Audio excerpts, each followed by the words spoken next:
یہ ہجرت کا واقعہ ہے۔ ہجرت سے اسلام کے بڑھنے، پھیلنے، پھولنے کے مواقع میسر آئے۔ اس لیے جب ہم اپنا کیلنڈر جب بنانے لگے صحابہ، حضرت علی نے رائے دی کہ ہجرت سے شروع کریں، تو عمر رضی اللہ تعالیٰ نے حضرت علی کی رائے پہ فیصلہ فرمایا کہ ہاں ہجرت سے ہمارا سال شروع ہوگا۔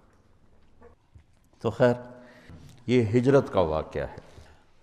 نبوت کا 10واں سال آپ کے دو بڑے حلیف محافظ، ایک اندر ایک باہر، باہر چچا اور اندر بیگم خدیجہ رضی اللہ تعالیٰ عنہ، 10 دن کے فاصلے سے دونوں کا انتقال ہو گیا۔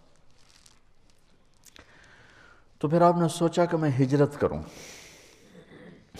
طائف کی ہجرت تو ناکام ہو گئی، تو یہ نبوت کا 10واں سال تھا، 11واں، جب آپ مینا کی وادی میں حج میں چکر لگا رہے تھے، تو جمرۃ الکبریٰ جس کو بڑا شیطان کہتے ہیں، وہاں کچھ نوجوان ملے یثرب کے، بیٹھے ہوئے تھے، وہ تھوڑی سی وہ آگ جلا کے روشنی کر لیتے تھے۔ ابو الہیثم بن تیہان، عبداللہ بن رواحہ، سعد بن الربیع، نعمان بن حارثہ، اسد بن زرارہ، عبادہ بن صامت، 6۔ یہ روایت ہے دلائل اصفہانی کی۔ تو آپ نے ان سے کہا کون لوگ ہو؟ کم یثرب کے ہیں۔ فرمایا میں اللہ کا نبی ہوں، میری بات سنو گے؟ تو مدینے میں بات تو چلتی تھی نا کہ ایک نبی آ رہا ہے، قریظہ اور قینقاع اور نذیر 3 قبیلے تھے جو ہر وقت کہتے رہتے تھے آخری نبی آنے والا ہے، ہم اس کا کلمہ پڑھ کے تم سب کو قتل کریں۔ تو وہ کانوں میں بات تو تھی یہود کی، کہنے کا سناؤ، تو آپ قرآن سنایا کرتے تھے۔ وَإِذْ قَالَ إِبْرَاهِيمُ رَبِّ اجْعَلْ هَذَا الْبَلَدَ آمِنًا سے لے کر آپ نے هَذَا بَلَاغٌ لِلنَّاسِ، یہ سورہ ابراہیم کا آخر سنایا۔ کہنے لگے ہوا یہ وہی تو نہیں، چونکہ یہ کلام انسانی کلام نہیں ہے، عرب تھے نا۔ تو کہنے لگے واقعی یہ وہی نبی لگتا ہے جس کی وہ یہود بات کرتے ہیں، تو فَاسْبِقُوا قَبْلَ أَن تُسْبِقُوا، اب پہل کرو یہودیوں سے۔ تو یہ 6 نے کلمہ پڑھ لیا، آپ خوشی سے ایسے باغ ہو گئے۔ انہوں نے کہا ہم اگلے سال آئیں گے۔ تو آپ نے سارا سال ان کا انتظار کیا۔ اگلے سال 12 آئے، 5 ان میں سے تھے اور 7 اور تھے، اور البیعۃ العقبۃ الاولیٰ جسے کہتے ہیں، پہلی بیعت ان 12 لوگوں نے کی، نبوت کا 12واں سال۔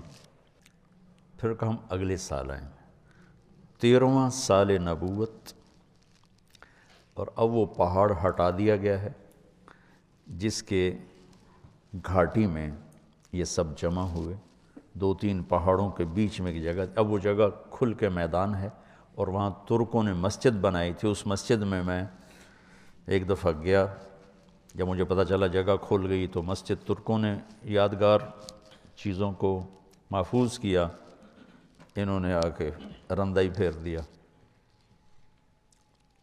وہاں میں نے مغرب پڑھی، پھر عشاء تک بیٹھا رہا، تو مغرب کی اذان بھی میں نے دی، جماعت بھی میں نے کرائی، کوئی شرطے آ گئے، پھر عشاء پڑھی، عشاء پڑھ کے پھر میں وہاں سے نکلا۔ تو 72 لوگ تھے، 2 عورتیں ام منیع، ام عمارہ، اور 70 مرد۔ رات کے اندھیرے میں یہ سب جمع ہوئے، تو آپ اپنے چچا عباس کو بھی لے کر گئے۔ وہاں بات چلی تو حضرت عباس کہنے لگے دیکھ لو بھائی، اگر لے جا سکتے ہو تو لے جاؤ، کل کو سارا عرب تمہیں پھر بھگتنا پڑے گا، ابھی تو یہ ہمارے پاس ہم ان کی حفاظت کر رہے ہیں۔ تو اسد بن زرارہ جو پہلی بیعت میں تھے، انہوں نے کہا یا رسول اللہ میں جواب دوں آپ کے چچا کو؟ آپ نے کہا دو۔ اس کا خلاصہ یہ ہے کہ عباس، کسی ایسے شخص کو اپنا سردار ماننا جسے قوم نکال دے، یہ عرب میں کوئی آسان کام نہیں ہے، جبکہ ہم خود بھی سردار ہیں۔ کسی ایسے شخص کو اپنا سردار ماننا جس پر سارا عرب دشمنی کے لیے ٹوٹا پڑا ہے، یہ کوئی آسان کام نہیں ہے۔ جب ہم نے یہ کر لیا ہے تو وہ بھی کر کے دکھائیں گے۔ ہم بھی ابناء اور رجال ہیں، تلواروں کے سائے میں ہی پروان چڑھے ہیں۔ اقبال نے تو ایسے ہی تخیلاتی شاعری کی نا، اصل تو وہ تھے جو تیغوں کے سائے میں پل کے جوان ہوئے تھے۔ ابو الہیثم کہنے لگے آپ کی شرائط کیا ہیں؟ تو آپ نے فرمایا تطیعوننی فی المنشط والمکرہ، جی چاہے یا نہ چاہے میری اطاعت کرنی پڑے گی۔ تنفقون علی فی العسر والیسر، تنگی اور فراخی میں میرے اوپر خرچ کرنا ہوگا۔ تمنعوننی کما تمنعون انفسکم و اہالیکم، میری حفاظت کرو گے جیسے اہل اولاد کی حفاظت کرتے ہو۔ تأمرون بالمعروف و تنہون عن المنکر، تبلیغ کا کام کرو گے، بھلائیوں کو پھیلاؤ گے، برائیوں کو مٹاؤ گے۔ تجاہدون فی سبیل اللہ، اللہ کی راہ میں جہاد کرو گے۔ ولا تخافون فی اللہ لومۃ لائم، اور اللہ کی منشا اور رضا میں کسی لعنت کرنے والے کی لعنت کی پرواہ نہیں کرو گے۔ 6 بات۔ تو بیعت کے لیے لوگ کھڑے ہونے لگے تو ایک انصاری صحابی عباس بن مرداس وہ کھڑے ہو گئے، کیا ہوا؟ کیا ہوا؟ کہنے لگے بیعت سے پہلے 100 دفعہ سوچ لو، ترمیکم العرب عن قوس واحد، پورا عرب ایک جان ہو کر تم پہ حملہ کرے گا، تمہارے مال لٹیں گے، تمہاری کھیتیاں اجڑیں گی، تمہارے بچے یتیم ہوں گے، تمہاری عورتیں بیوہ ہوں گی۔ اگر یہ برداشت کر سکتے ہو لے جاؤ، یہ دنیا اور آخرت کی بھلائی ہے، اگر کل کو چھوڑنا ہے تو ابھی چھوڑ دو۔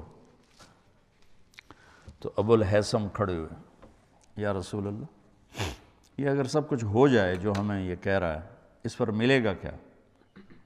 تو آپ نے کہا جنت ملے گی۔ قید اللہ نبالے کا، پھر کوئی پرواہ نہیں، ہاتھ بڑھائی۔ تو سب سے پہلے بیعت کی ابو الہیثم بن تیہان یا برا بن معرور، 2 نامات انہوں نے بیعت کی۔ پھر باقی سب نے، عورتیں آگے بڑھیں تو آپ نے کہا تمہاری زبان کی بیعت ہے، ہاتھ کی نہیں۔ جب بیعت ہو گئی تو یا رسول اللہ اب آپ ہمارے پاس تشریف لائیں۔ تو آپ نے کہا جب اللہ اجازت دے گا۔ تو ابو الہیثم کہنے لگے یا رسول اللہ ایک بات صاف ہو جانی چاہیے۔ آپ نے کہا کیا؟ کہ کل اللہ آپ کو فتح دے، پھر آپ ہمیں چھوڑ کے واپس مکہ تو نہیں آئیں گے؟ تو آپ نے مسکرا کے فرمایا کیا میرا جینا بھی تمہارے ساتھ ہوگا، مرنا بھی تمہارے ساتھ ہوگا، الدم الدم الہدم الہدم، اب میری زندگی موت تمہارے ساتھ ہوگی۔ جب مکہ فتح ہوا تو 8 ہجری میں تو آپ نے صفا پہاڑ پر چڑھ کر لمبی دعا شروع کر دی، اتنی لمبی کی کہ انصار آپس میں سرگوشیاں کرنے لگے، اما الرجل فقد اخذته الرأفة بعشیرته، لگتا ہے کہ وطن کی محبت نے پکڑ لیا ہے، اب ہمیں چھوڑ جائیں گے۔ تو جبریل اترے کہ یا رسول اللہ انصار بدگمان ہو رہے ہیں۔ تو آپ نے ایسے ایک دم ہاتھ نیچے کر کہا یا معاشر الانصار ما اسمی اذن، اے انصار کی جماعت جانتے ہو میں کون ہوں؟ انا رسول اللہ، میں اللہ کا رسول ہوں، میں تمہیں بول دے چکا ہوں المحیا محیاکم والممات مماتکم لو سلک الناس وادیا وسلکت الانصار وادیا لسلکت وادی الانصار۔ تو مدینے والے پھوٹ پھوٹ کے روئے اور کہا یا رسول اللہ، محبت کی شدت میں بدگمان ہوئے، شدت محبت میں بدگمانی ہے، کوئی آپ کے بول کی بدگمانی نہیں۔ تو ہم نے کہا ان اللہ ورسولہ یعذرانکم، اللہ اس کا رسول تمہارا عذر قبول کرتے۔ تو نبوت کا 14واں سال تھا، محرم چڑھا، نبوت کا 14واں سال، ہجرت کی اجازت ہوگی، اور صحابہ نے انفراداً ظاہراً علناً خفیتاً نکلنا شروع کیا۔ تو ابو بکر رضی اللہ تعالیٰ نے عرض کی یا رسول اللہ میں بھی چلا جاؤں؟ کہا نہیں۔ تو ان کا الصحبہ، کیا مجھے آپ کے ساتھ جانا ہوگا؟ آپ نے کہا ہاں۔ تو وہ خوشی سے رونے لگے، تو کہنے لگے میں نے ایک اونٹنی پال رکھی اس دن کی، یہ جو قصوہ اونٹنی آتی نا تاریخ میں بہت مشہور، یہ صدیق نے آپ کو دی تھی۔ تو کہا میں نے آپ کے لیے ایک اونٹنی پال کر رکھی، وہ آپ کو دوں گا۔ آپ نے کہا میں پیسے دوں گا، مفت نہیں لوں گا۔ تو آپ نے اس کی رقم ادا کی، پیسے دیے اس کے۔ نبوت کے 14ویں برس محرم کا مہینہ داخل ہوا تو ہجرت کی اجازت ہو گئی۔ تو صحابہ نے اکا دکا مال اہل نکلنا شروع کیا۔ تو جب ایک اچھی تعداد نکل گئی تو پھر قریش کو فکر ہوا کہ یہ وہاں جمع ہو رہے ہیں، تو انہوں نے مشورہ کیا کہ کچھ کرنا چاہیے۔ تو شیطان بھی انسانی شکل میں آ گیا اور مشورے ہو رہے ہیں اس کو قید کر دو، تو وہ شیطان اس کو کاٹ دیتا کہ قید کرو گے تو اس کی قوم ہے، قبیلہ ہے، چھڑا لیں گے، کہ اس کو مکہ بدر کر دو، مکہ سے نکال دو۔ کہ مکہ سے نکالو گے جس جگہ جائے گا وہاں اس کی قوت اکٹھی ہو جائے گی، پھر تمہارے خلاف ہو جائیں گے۔ ابو جہل نے کہا ہر قبیلے کا ایک آدمی لو اور اس کے گھر کا گھیرا ڈالو اور جب نکلے اسے قتل کر دو، یہ ابو جہل نے کہا۔ تو شیطان نے کہا یہ ہے اصل رائے، کیونکہ سارے قبائل کا تو وہ بنو ہاشم مقابلہ نہیں کر سکیں گے، تو لہذا دیت پہ خود بخود بات ختم ہو جائے گی۔ تو جبریل نے آ کر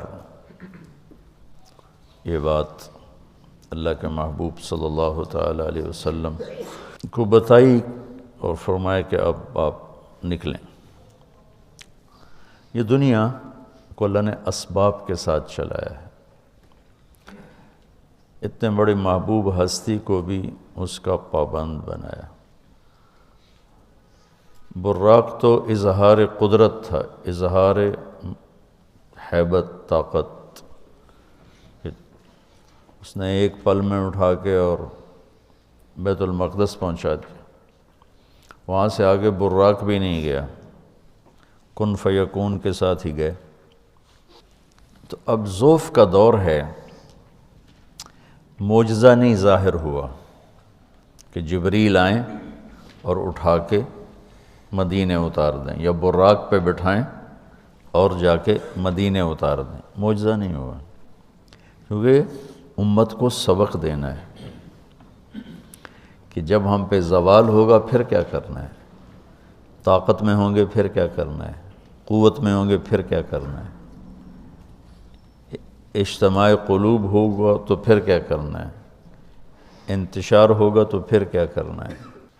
تو آپ 26 صفر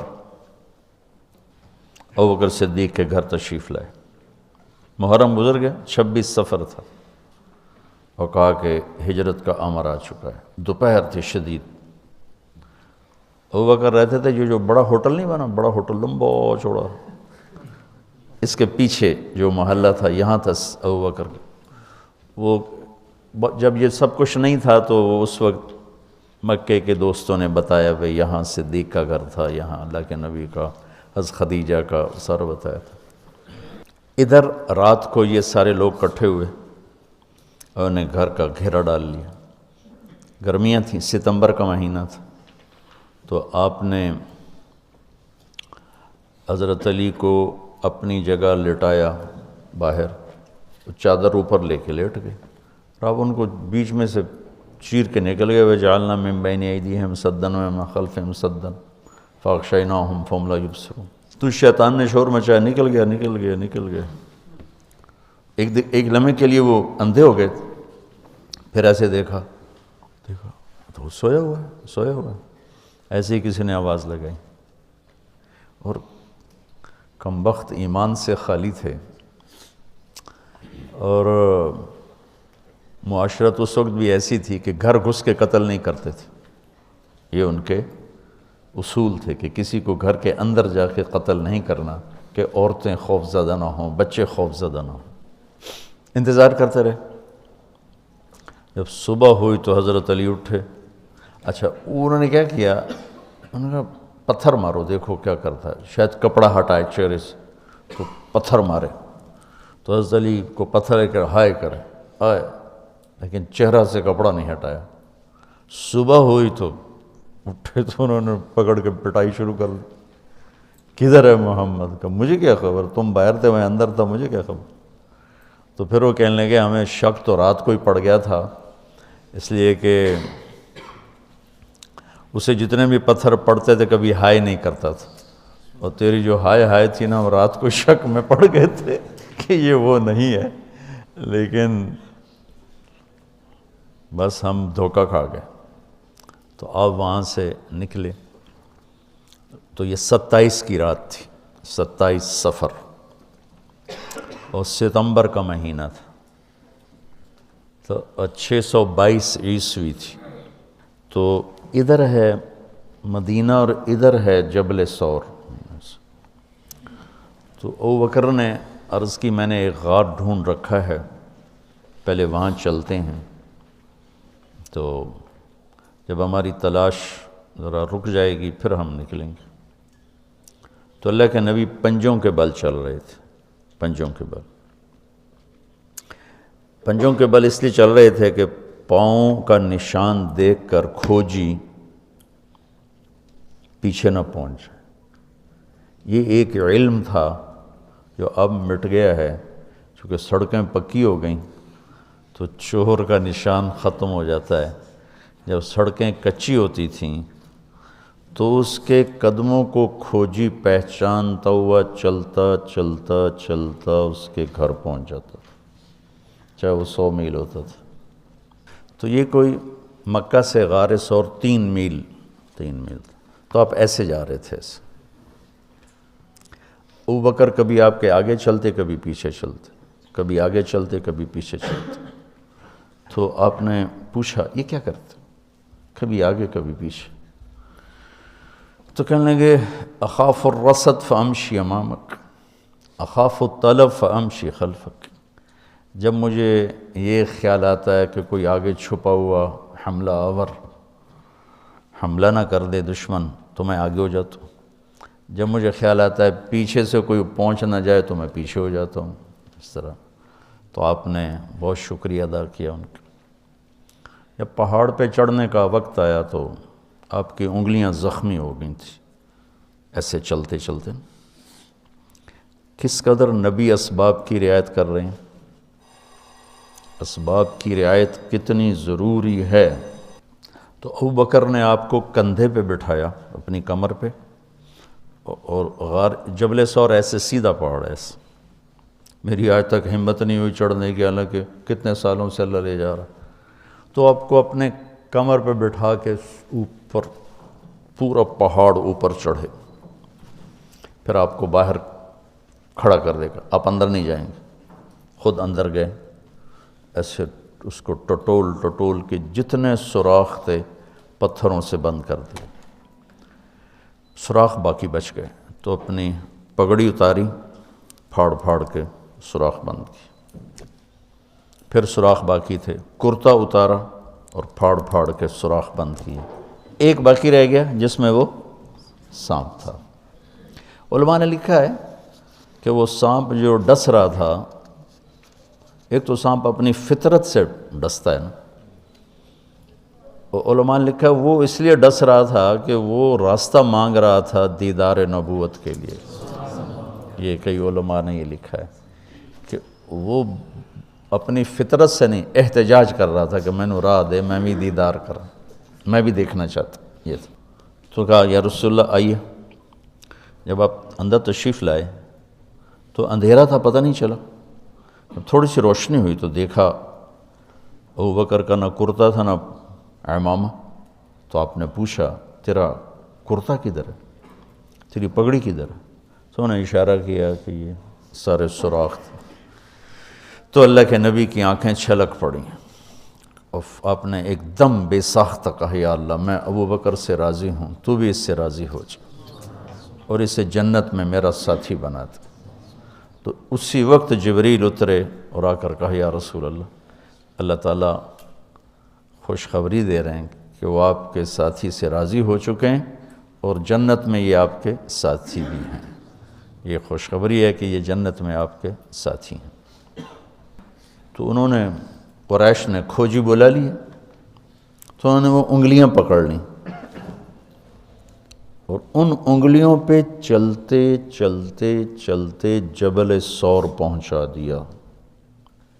تو اللہ نے ان کے آنے سے پہلے، غار کا دہانہ بڑا ہے، ایک بیل ہو گیا، اس کے بیچ میں مکڑیوں نے جالے پھیلا دیے، ایک کبوتری نے تن کے رکھ کے انڈے دے دی۔ تو ان کے جانے سے پہلے دو کام ہو چکے تھے۔